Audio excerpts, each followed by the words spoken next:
Hello guys and welcome to How to Socials. In this video I'm going to show you how to block someone on TikTok. So let's start.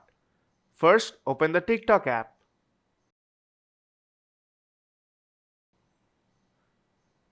Now, to block a person on TikTok, you have to search for that person and then go to their profile.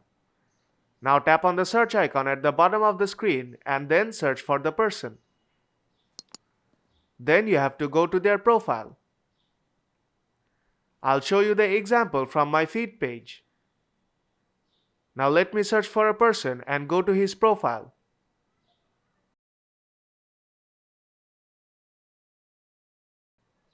I'll go to this guy's profile by tapping on the profile icon on right hand side.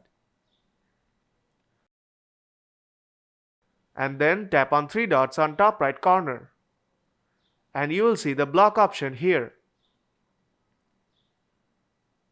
Now tap on block and then tap confirm. And that's how you can block a person on TikTok. So if this video helped you out, then don't forget to leave a like. And see you in the next tutorial.